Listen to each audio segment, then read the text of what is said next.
All right, ladies and gentlemen, welcome to the Garage Gym Athlete Podcast. Jared Moon here with Joe Courtney. What's up, Joe? Hey, what's up? And we have Marshall Chandler. How you doing, man? I'm good. Glad to be on here. Yeah, I'm excited to get into this one. Let's start with you giving us an intro. So who you are, what you do, and how you train.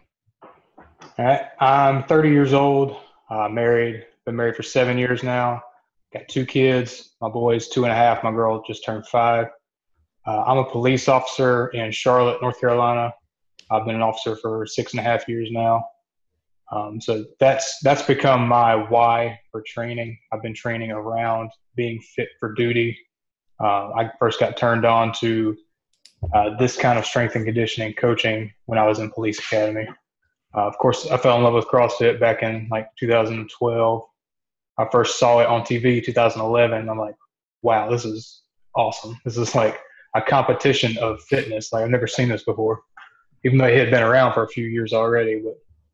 But going through our police academy, they focused on that kind of strength and conditioning, not specifically CrossFit, but just that style. So that's got me into this kind of training. Is it more like functional in nature? Yeah, functional. They were really good with just being able to do a lot of bodyweight stuff, being able to pull yourself up. Like if you are stuck somewhere, you got to get up on something, doing pull-ups, core strength, push-ups. Obviously, we did do a lot of running, but it wasn't just pure running and push-ups like everybody thinks it is. But we did a lot of deadlifts. Didn't really do Olympic stuff just because of the technicalities. We didn't take the time to train everybody on doing Olympic lifts, but I myself have gotten into doing that. That's really cool, man. Now, where do you train right now? At my home, I've got a detached 2-car garage. It's about 500 square feet. Still uninsulated, so that's kind of a problem in the winter. But got a lot of room. I've DIY'd a lot of my stuff. I've got my pull-up bar that I made just out of some pipe and a bracket. Built an 8x8 lifting platform. I built jerk blocks from the website. I've got a basic power rack. It's not name brand, not anything special. 2 bars. I have an Ohio bar from Rogue that I got. It was used in the 2014 regionals for CrossFit, so I got that like on a discount buy. And then I have an Eleiko training bar for Olympic lifts. That was gifted to me. I didn't pay for that one. Nice. That's a serious bar.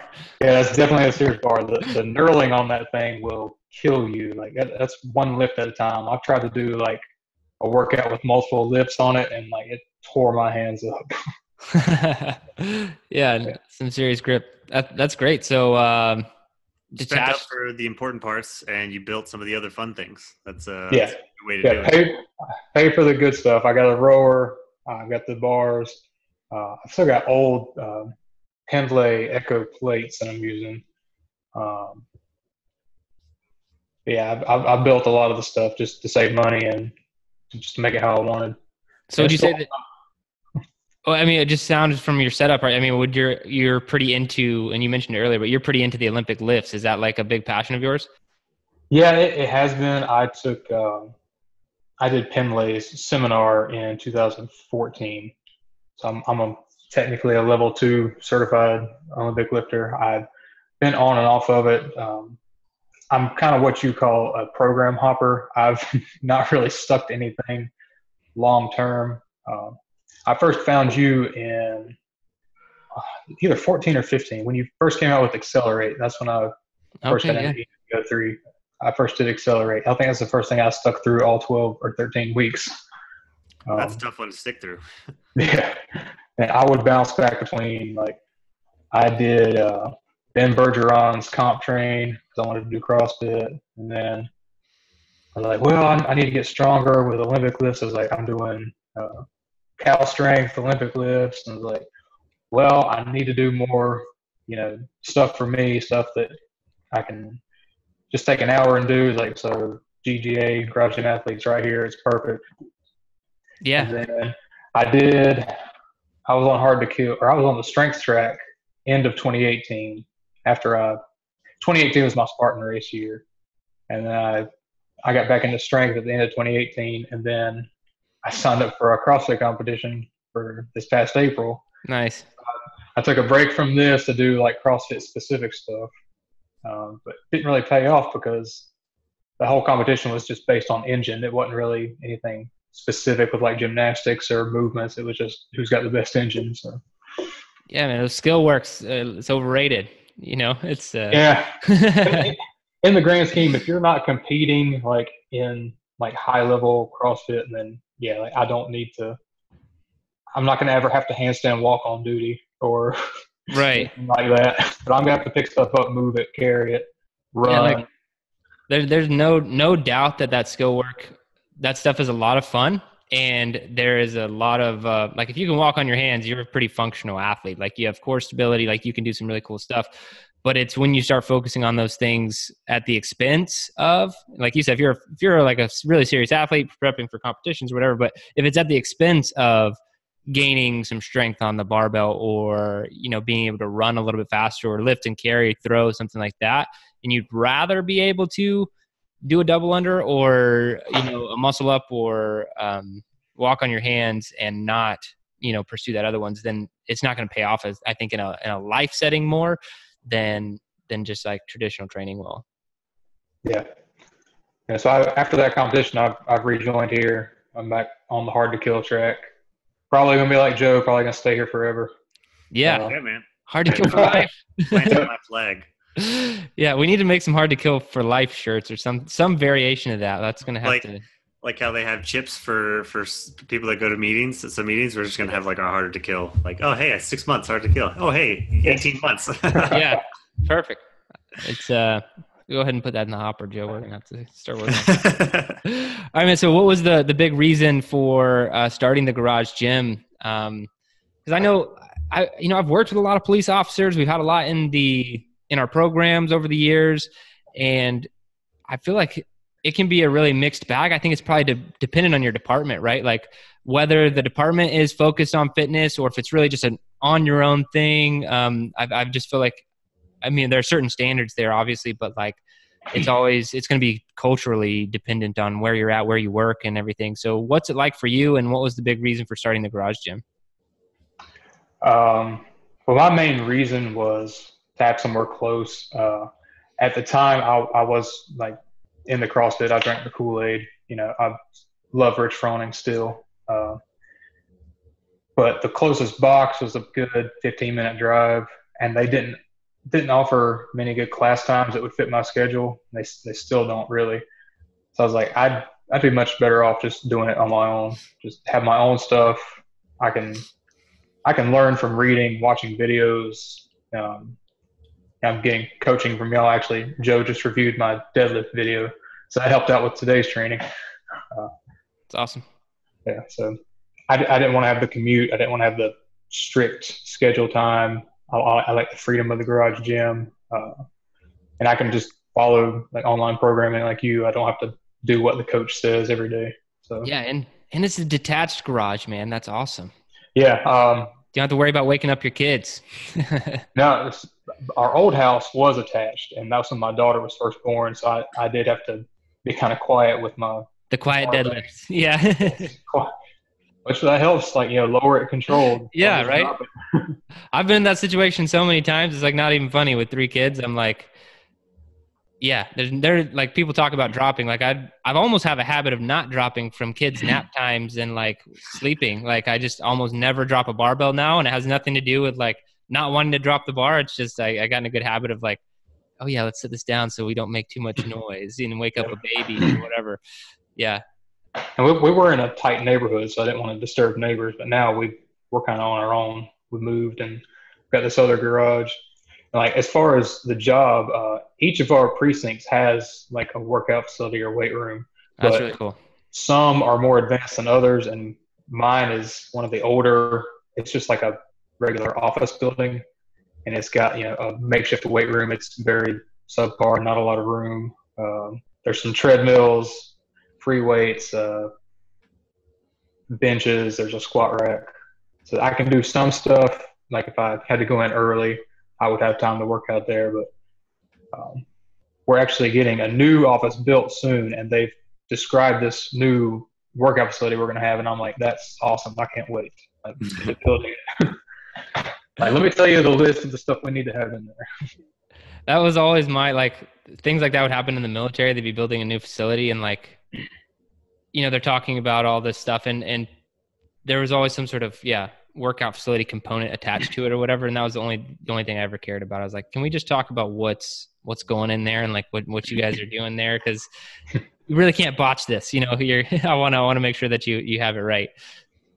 That's cool, man. I hope it's a good space for you. Now, what would you say your overall goal is right now in training? I just created some goals after I joined back. I want to get to a 500 pound deadlift. I want to get back to a 400 back squat. My max lifetime is 405. Pretty low right now. My back squat's been weak after 2018. I don't know what happened, but I need to build that back up. Body fat, I'd like to get below 12%. And then I want to get a sub 30 Murph without a vest. Awesome.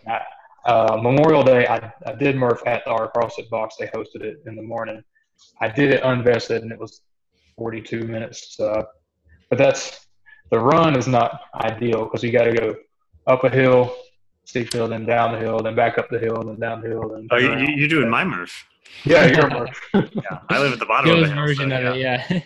Yeah, take off. You're going like a 40-degree incline for like the first 500 meters. It's like, oh, I'm dead.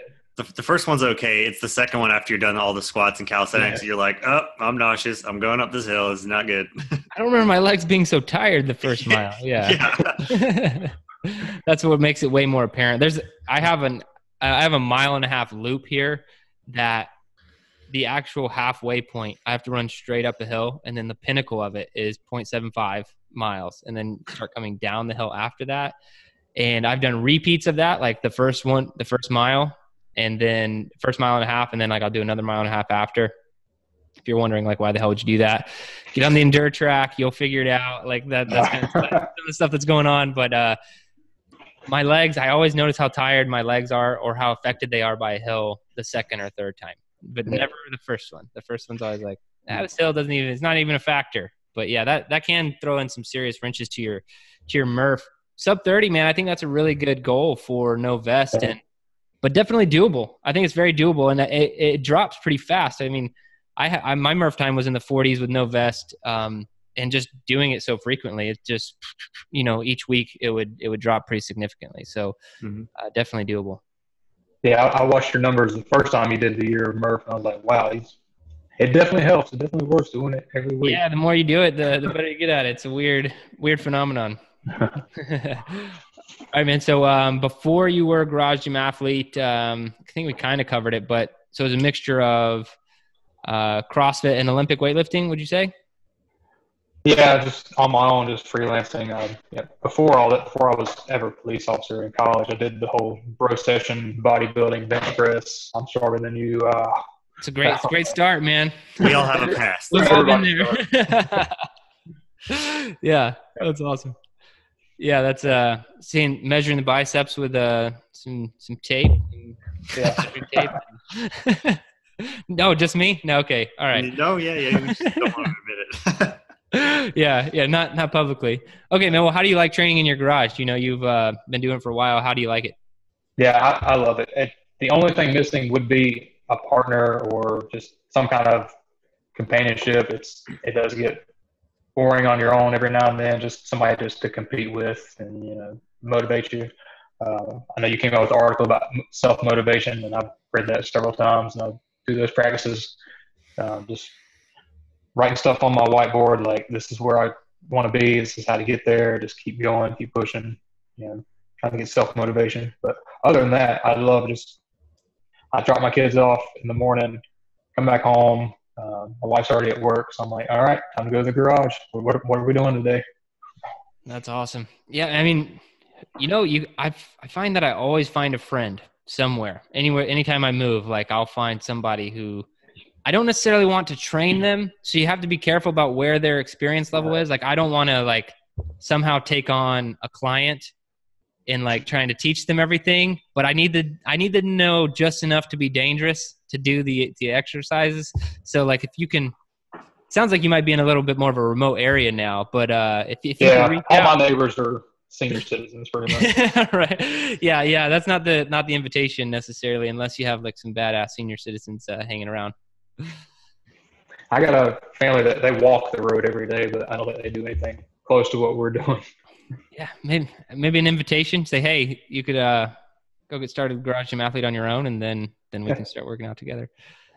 All right, man. Well, cool. Let's see. I'm trying to think if I have anything else. I mean, my biggest question in someone whose fitness, their life can truly depend on their fitness. Have you noticed any differences in job performance, with training in different ways? Because you've been in a lot of different forms of fitness over the years, or different methods, should I say. I don't know how long you've been a police officer specifically in conjunction with those time periods, but have you noticed any difference in your work performance, job performance, and being able to depend on your fitness in different types of training? Oh yeah. I mean, just the thing about police is every day is a new day. Anything can happen. Like, you've got to be prepared for everything. I read a quote where when you choose law enforcement as your profession, you lose the right to be unfit. So Yeah. it's like there's been times where like just like a storm drain grate would fall in, and it's road hazard. It's like, okay, well, I can get down there and get it up and lift it up to you. And yeah, it's like 200 pounds, but because I trained, I can get it out of there and put it back. And there's times you have to run, you have to chase people. So being able to run with all the gear on, and that, like, running with the vest prepares you for that. Yeah. Just being alert and having to go from like sitting in a car driving to, man, I got to run to go do something. I got to, back on April 30th, it was national news. We had a campus shooting at UNC Charlotte, and we were one of the first, officers there. That was my division. We're running towards the building. We don't know what we're about to get to. Then it's an active shooter. So we know somebody's probably armed, but we're still running there, getting there as soon as possible. We had several victims, and we had to keep that adrenaline going. We had to keep our poise, do our best to save everybody there. So you just got to be ready for anything. That's really my why now. That's awesome, man. That's really cool. All right. What is the hardest workout you've ever done? I thought about this one. It wasn't really a workout, but last November 18th, Spartan Beast in South Carolina. And that's because of special situation. I had rented a hotel through a booking site, and I was going to drive down because it was a 2+ hour drive. It's like, I don't want to drive that far and then run a half marathon and then drive back. So I went down the night before. I got down there at like 9:30, 10 o'clock. It was already dark. Get to the hotel I booked, and they're like, we don't have your reservation. I'm like, you're kidding me. I was like, here's my confirmation number. Here's this, here's that. They're like, no, we don't have it. I was like, so do you have anything available? She's like, no, we're booked. So the girl called around to like every hotel she knew in the Spartanburg area. Everybody was booked out for the race. So I had to go sleep in the back of my Tahoe in a Walmart parking lot. Damn. With it like, it got below freezing. I went in the Walmart, bought a blanket. I like bundled up, left my hoodie on, my jeans on, like laid down in the back, tried to get cozy. It was not a good night's sleep. I woke up like super cold, and I was like, all right, I'm gonna do this. So I get out there, I do my best to warm up, I'm hydrated. I go, everything's fine. Then about mile 6, my calf is just like tightened up, and I could not get them loose. So I like had to walk a good 2 or 3 miles, like hobble and jog and try to get through. And finished just under 4.5 hours with all the obstacles and the burpees. So I don't know how good that would be. That was my first one. But in terms of being mentally tough and going through the pain of the calf cramps, it was my toughest workout. Absolutely. Yeah, man, that's some mental reframing right there. Having to think you're going to sleep in a nice warm hotel room before your half marathon out in the forest. And then, yeah, that's great though. I think that's a really awesome, one really cool hard workout, cool story to have, and good experience. Like, really crappy in the moment, but like, yeah, that's a great way to pivot mentally and roll with it. That's cool. Next time you do it on a good night's sleep, you're like, man, this is easy. Yeah, this is too easy. All right. In your opinion, what's the best activity for building mental toughness? I've thought about this one. I would say like long isometric holds, like a plank, an L sit, a wall sit. Like a lot of times you programmed it like get 5 minutes worth of plank. Like try to do all 5 minutes without stopping. Yeah, that's the best Get way. to that point where your core is on fire and you want to just give up, but you just keep thinking like, nope, hold it, breathe. Like to me, that's going to build mental toughness. Just going through that pain and trying to block it out, ignore it, say, I'm fine. I agree with you, man, because that happens to me in those front leaning rests or those planks. Also, wall sits. We programmed some of those not that long ago. And so that I always get to that point where I want to stop or like rest or whatever. And the question I always ask myself is why? Like, do you have a legitimate reason in which you need to rest right now other than a little bit of discomfort? And if I don't really have a good reason, then I'll continue to push myself. But it always happens. Like if I'm doing front leaning rest, I'm normally good for at least 2 minutes in the front leaning rest, like that plank position before, like I'm just good. And then 2.5 minutes starts a little bit uncomfortable. Then after that it's all mind game. It's like, can you make it the full 5 minutes? And then if I am going to take a break, what's the real reason? I have to have a good answer before I allow myself to take a break. But I 100% agree with you. If you can just incrementally improve yourself in those situations, you're going to build a lot of mental toughness, especially for fitness. All right. If you can only have one piece of equipment to train with for the rest of your life, what's it going to be? I got to go with the cliche answer. It's the barbell. All right. Yeah. I mean, that's definitely the first thing I go to. It was the first real piece of equipment that I bought and paid for, the bar and plates. I mean, you wrote a whole program with just a barbell, one man, one barbell. So, all my favorite lifts are with the barbell. Like the Olympic you're lifts. You are a true barbell connoisseur with the barbells that you own. So which brand would you stick with if you could only have one barbell? For the purposes of Garage Gym Athlete, I would do probably the Ohio bar, just the basic road bars, not like the $600 Olympic bars or the Alico, unless you're just going to be doing Olympic lifts or something like that. Yeah. As far as like multi-use, the Rogue 2.0 bar or the Ohio bar. If you got the money to spend on the fancy ones, like they do those American flag bars or the Cerakote bars, you can do that. But just a basic beater barbell. Perfect. So if you could add something to your gym, what would it be? I've heard other people say the insulation. That would definitely help in the winter. And I've got a wood stove, but if I like that, then I'm breathing in smoke the whole workout. So that's probably not good. I'd probably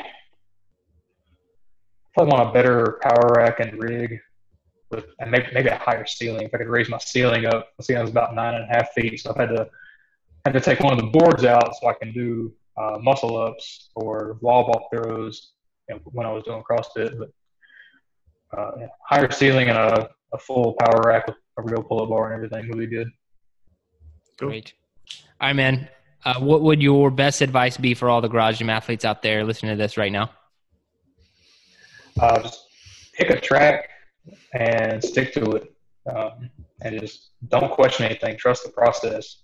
That's been my major problem is like, do I want to be fit with endurance? Do I want to run Spartan Races? Do I want to be strong in the power lifts? Do I want to do the Olympic lifts? Do I want to do CrossFit? Like, just pick one of these and stick to it, and you're going to see results. So I'm ready to get on the next cycle, do the full 12 weeks. Looking forward to Fit Week, see where my maxes are. I have no idea where my maxes are. I've been guessing in these last few weeks on Harder to Kill, but I want to see where my maxes are, see how much I can improve over the next cycle. Awesome, man. Yeah. Well, it's I'm interested in seeing your results and really looking forward to it. I appreciate you being a Garage Gym Athlete and joining us for the full 12 weeks of this next cycle, and also for taking the time to do this interview today, man. I really appreciate it. And yeah, thank you so much. Yeah, thank you for having me. Amen.